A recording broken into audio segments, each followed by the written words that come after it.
Tracy with Twisted and Raw. You can find me on Facebook under Twisted and Raw. We're here today to talk to Dr. Richardson.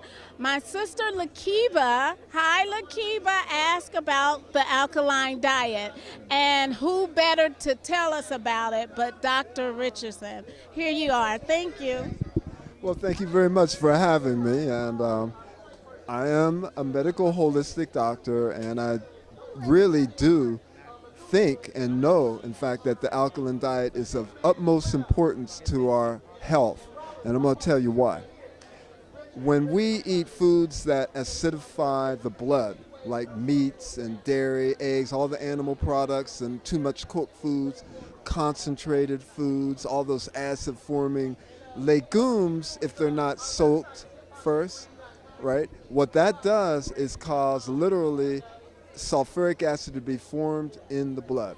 And to deal with that sulfuric acid, the body uses a hormone from the kidneys called calcitonin, which goes to the bones and dissolves the calcium in the bones to neutralize the acid in the blood. And what that causes is osteoporosis, and it also can cause calcium to be deposited in the arteries, which causes hardening of the arteries. Also, it can cause arthritis and other diseases in the body because of deposition of calcium. That's one big way it works.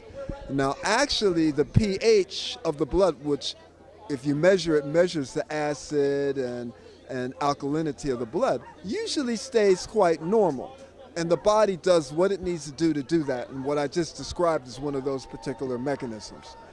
The alkalinity and acid property of the urine changes with what's necessary to keep the blood alkaline. The blood has to be kept alkaline at all costs, and the body will do what it needs to do that, and that can cause side effects if we eat acid-forming foods. The alkaline foods are plants in the form of vegetables, fruits, seeds and nuts, but the seeds and nuts must be opened up first. They must be soaked. Grains must be soaked and sprouted, or you could cook them. And grains also need to be soaked as well. So when you soak these things, you open them up. The alkaline diet should be a predominance of fresh fruits and vegetables uncooked. The cooked part or the concentrated part, as far as concentrated sprouted foods, needs to be about 6 to 15% of the diet. The diet otherwise needs to be lots and lots of fresh fruits and vegetables, where you can get all the protein you need. So what do you think about dehydration? How much of dehydrated food should you have? Not much. Not much. Not much. I do some dehydrated food personally, like those kale chips, the radiant one, and I treat them just like a very heavy snack in the sense I only need a tiny bit. And I'll do that if I feel I need a little bit of salt because I eat such a low salt diet. So it has to be done very carefully. If you're going to do something like that, you better have eaten loads of fruit and before that drunk loads of water. Fruit, green leafy vegetables, live non-dehydrated food. The dehydrated food needs to be small percent. Okay, and you said grains. Give me some grains so the people know which ones they're soaking as far as a grain. Good question. Well, the black rice has to be soaked and it can even be sprouted. Even the brown rice should really be soaked. Quinoa and millet should be soaked as well, because that's going to, when you soak the grains and soak the nuts and the legumes, it gets rid of the anti-metabolites, which inhibit the enzymes of the body.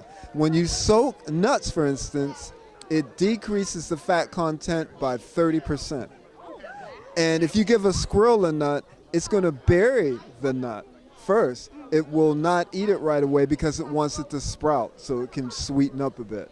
So it's very important to soak these hard, frankly hard foods, but they're really pre-foods. Grains and beans or legumes were not meant to be eaten. They're meant to be planted. Then you soak them and sprout them into plants, then you can eat them. Thank you very much, Dr. Richardson. Lakiba. I want to just let people know my website is acpm.net because you wanted me to do that. And So. your telephone number and your address. Okay, well, I'm in the Marietta area. You can find my address on the website. The website is acpm.net, and that's like apple, carrot, pomegranate, and melon. But it really stands for the American Clinics for Preventive Medicine. And our number is 770-419-4471. Thank you very much. I appreciate it. You're Thank welcome. you. Now, Lakiba, I gave you the alkaline diet. Let's get to work. Thanks, guys.